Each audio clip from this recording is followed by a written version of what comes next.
The Blood Ravens had learned the value of speed and mobility, hard battlefield experience. Force Commander Boreal, who had studied under the famed Commander Angelos, sought to make his reliance on stationary defensive structures as small as possible. Therefore, rather than build up the Space Marines' Central Command, entire companies were reserved in the fleet above Kaurava II. These would be ready to deep strike with deadly speed into any territory, including the Blood Raven's own headquarters. If attacked by an enemy, drop pods would cover the Marine stronghold in a steely, thunderous hail, swarming the Space Marines' enemies with super soldiers and dreadnoughts. Force Commander Boreal was sure of his plan. His greatest weapon was, after all, the superiority of the Space Marines themselves.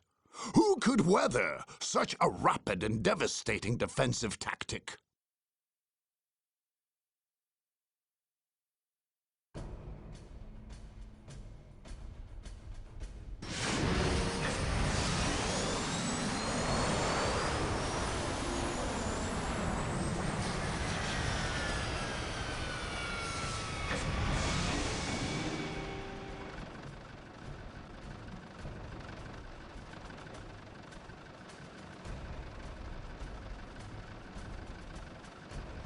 Commander Boreal, enemy forces in our perimeter. Where? Southern Quadrant, but they were on the move. Current location unknown. There is no time to be lost. Battle, brothers! Space Marines, today the enemy is at our door. We know our duty and we will do it. We fight for our honor as Blood Ravens, as Space Marines, and we fight in the name of the Emperor. And if we die this day, we die in glory. We die heroes' deaths, but we shall not die. No, it is the enemy who will taste death and defeat. As you know, most of our battle brothers are stationed in space, prepared to deep strike. Our perimeter has been prepared in the event that our enemies should be so bold and so foolish. We have placed numerous beacons, allowing for multiple, simultaneous, and devastating defensive deep strikes.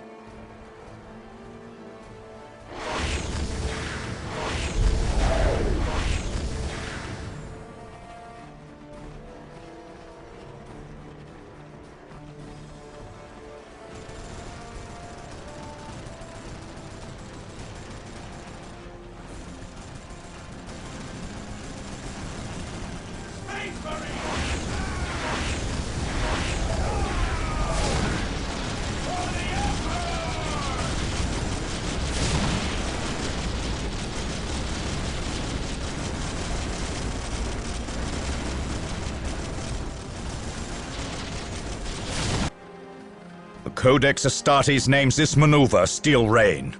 We will descend upon the foe. We will overwhelm them. We will leave none alive. Meanwhile, our ground forces will ensure the full defense of our headquarters. We are the Space Marines. We are the Emperor's Fury.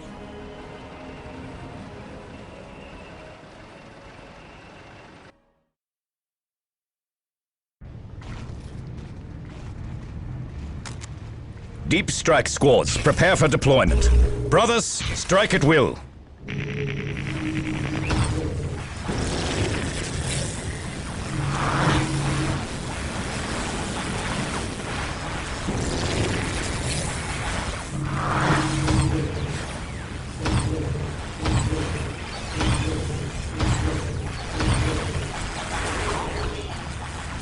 Assault Team Bravo! Attack!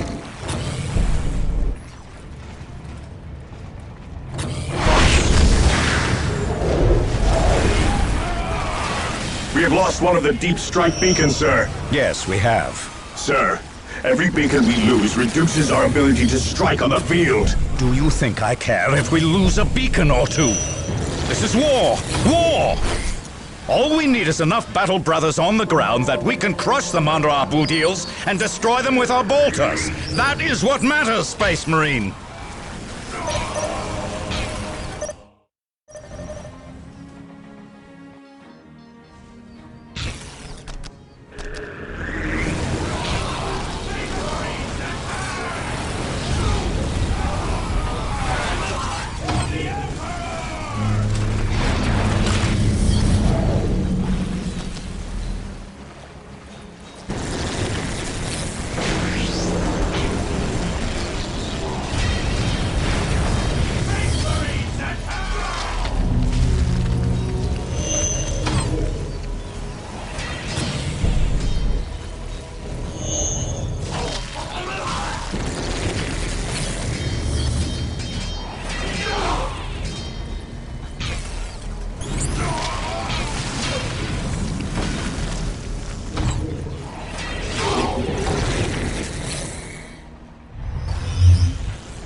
This is gonna be easy.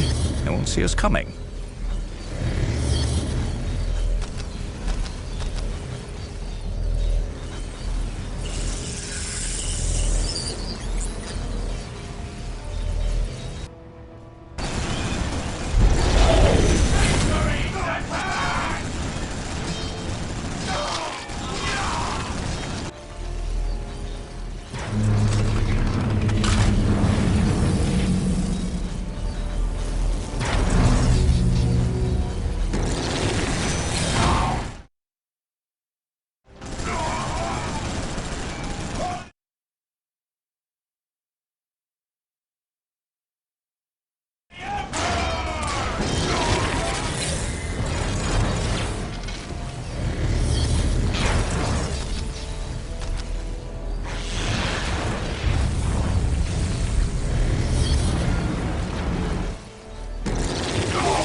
It is not over till the last Space Marine drops his gun and falls.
sir.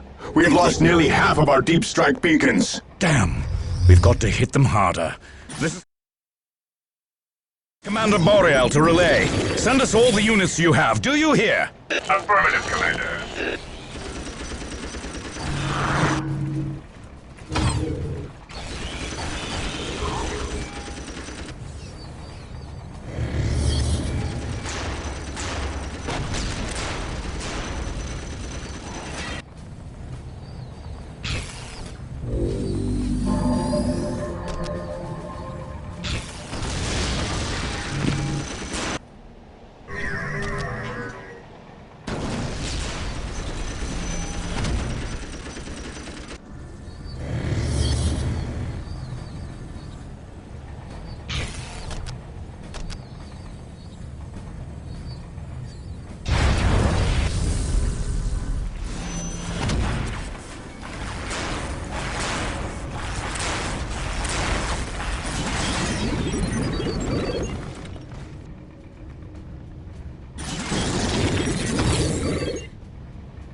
Space Marines, attack! Make us proud, brothers.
transport factories.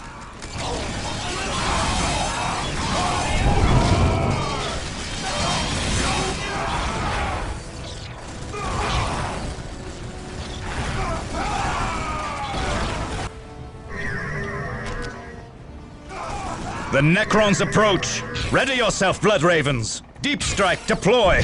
Deploy. Send everything you've got. Do you read me? Everything you've got. Land Raider has entered the battle.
Fire the orbital bombardment, immediately! Sir, they're right on top of us. The collateral! Fire! We are Space Marines! If we are to die, our enemies will die beside us! Yeah!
good line down there. There are only a couple of beacons left. Throw what we've got at them. We just need to keep them disoriented. Yes, sir.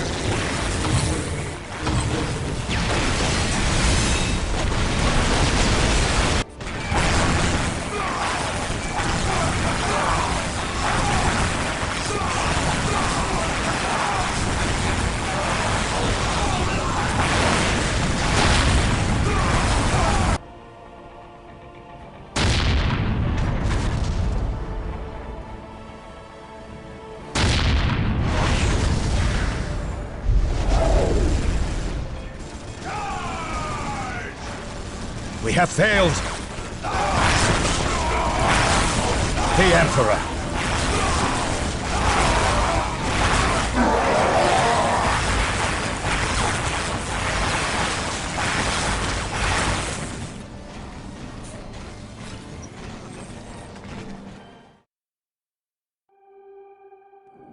In his last moments of life, Force Commander Boreal suddenly understood the full extent of his error.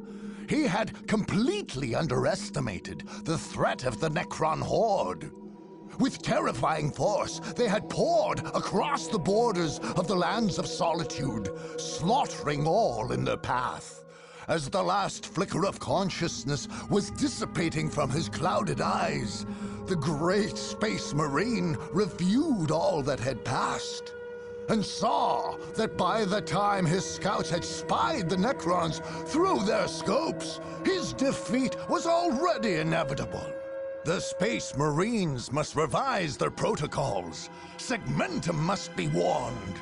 And with that single thought, Boreal tried to rise. But the fingers of a cold, lifeless hand were suddenly clamped around his arm. His soul had not yet left his body, and now it was destined for a more terrible fate than death. He would never join the God Emperor.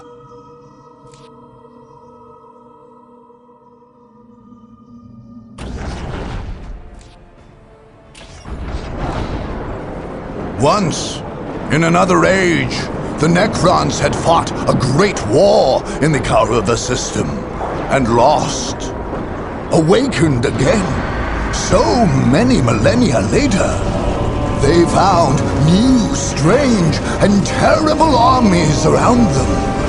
This time, however, profiting from the confusion of the living, they would not be denied victory.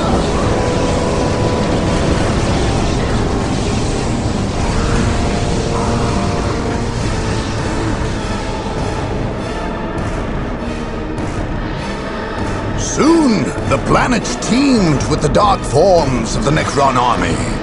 Great tomb ships stood guard while others launched on excursions of conquest. In all doings, their enemies succumbed quickly in confusion and terror. This was no accident. Where the Karuvan Necrons went, their god, the Great Deceiver, ever clouded the minds of their foes.